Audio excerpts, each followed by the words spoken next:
This is Optimal Finance Daily, episode 1412, 5 Things You Should Stop Wasting Money On, by Julien Saunders of richandregular.com.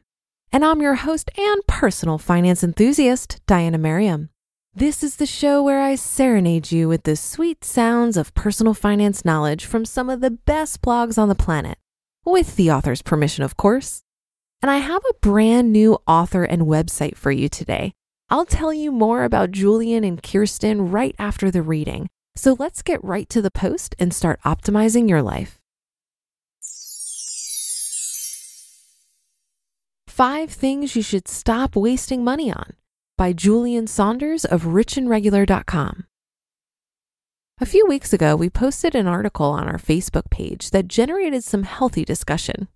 It was about greeting cards and how millennials, once again, are being blamed for the decline of that industry. I know. First, it was face-to-face interaction, then marriage, then the tuna fish industry, and now this.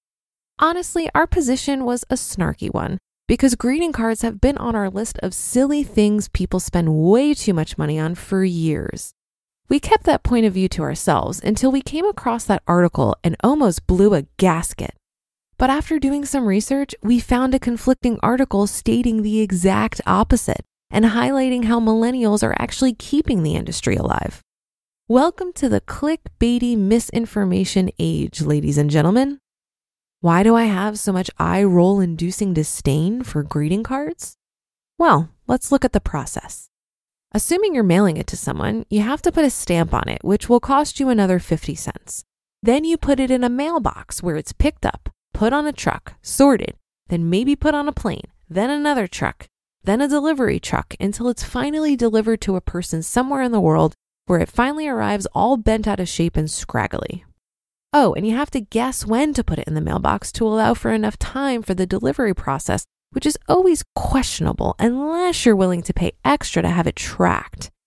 If you're annoyed at how ridiculously long and clunky that paragraph was, then you should be just as annoyed by the U.S. Postal Service. In a world where we can push a button on a screen and actually see someone's face in real time, the process of sending greeting cards seems more like a wasteful commitment to clutter and inefficiency than a heartfelt notion. Another reason I got no love for greeting cards is because they're ridiculously expensive for no reason. Of course, if you opt to get a box of cards, it's a lot less expensive per card, but then you're stuck with a generic greeting or no words on the inside at all. A good greeting card can run you upwards of $5 each depending on the brand, size, and flair affixed to it. Assuming you buy them for the holiday season, birthdays, and at least one other special occasion, that's a built-in $15 per person you're celebrating per year in your life for fancy paper and glitter. Oh, and if you have a toddler, you have to pretend your kid also bought a greeting card for whoever is expecting one because God forbid they just sign yours. I'm tempted to build out a table right here, right now, that quantifies how much the average person may spend on an annual basis holding on to this tradition. But I won't. Okay, let me take a breather. With each keystroke, I know I am getting tragically closer to spending my days yelling at squirrels and kids to get off my lawn. Woosa! Do I literally hate greeting cards? Of course not. Well, at least not as much as I hate the excuses some people make for not having enough money to save and invest. In my mind, if you've got money to spend on little things like greeting cards, then you damn sure have enough money to invest.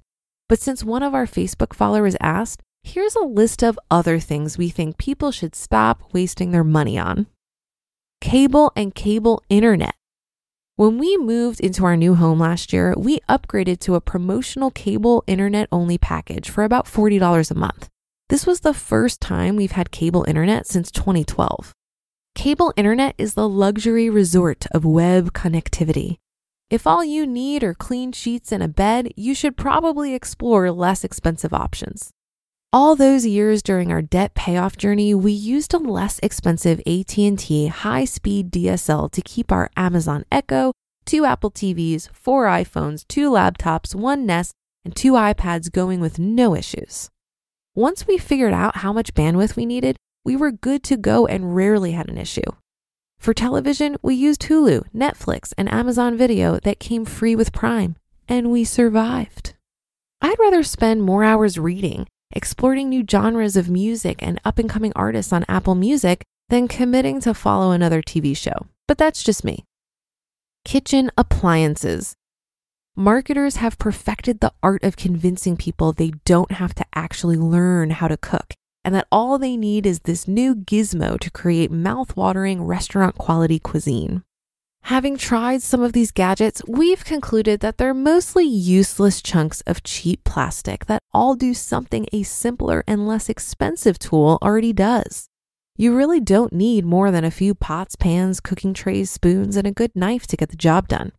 I ain't one to judge, but I'm definitely side-eyeing the people who splurged on a fancy blender with a mini jet engine to make the occasional smoothies in. Basements. The lower level of most people's homes is basically a cemetery for home design dreams. Basically, it's the place you store all the crap you bought and have no use for, or it's the floor of shame where unfinished projects go to collect dust. Now, for the people who truly use their basements to entertain, work from home, or work out in the mornings, this is no issue. But for those who are holding on to the hope that one day they're going to finish the basement as soon as they have enough money, it may be time to let that dream go.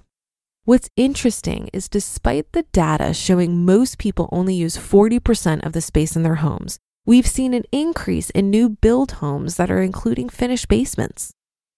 Storage units.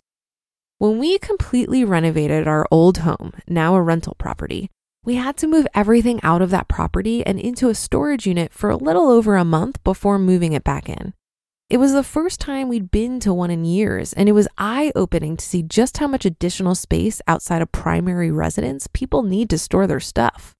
Sure, there are definitely valid reasons for storing stuff outside of the home, but in far too many cases, it's because people have way too much stuff they're holding on to. My point is, aside from the people who are in truly desperate circumstances, I've never met a person who couldn't cut back somewhere.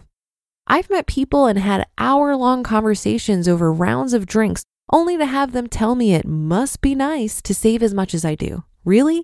I could have met you at your place, or we could have just talked on the phone, bro. I will never be one of those people that shame others for drinking Starbucks, eating avocado toast, or wearing Jordans. But we should all be mindful of the excuses we tell ourselves and the mental backflips we go through to avoid discomfort.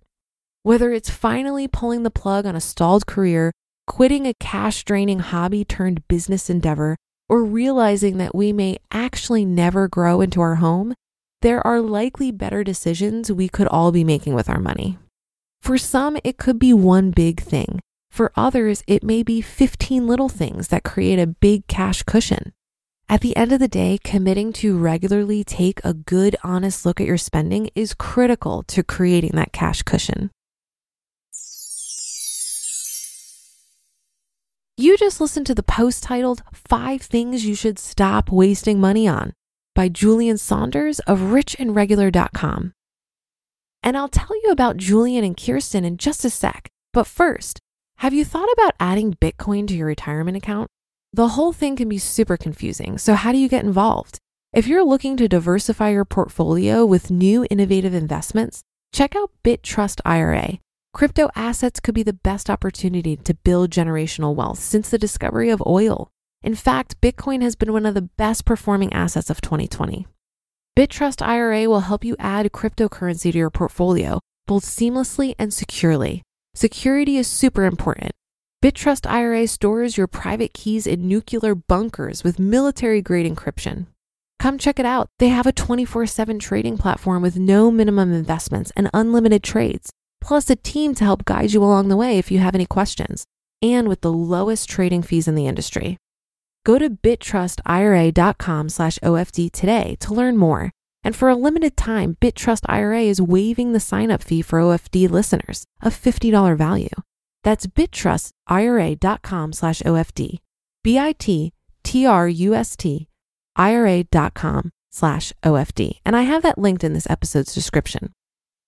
Back to the article today. This site is richandregular.com, created by Kiersten and Julien in 2017 after their stint in real estate investing led them to discover the F.I.R.E. movement. the blog became a place where they not only shared in their frustrations, but offered solutions to a richer and happier life.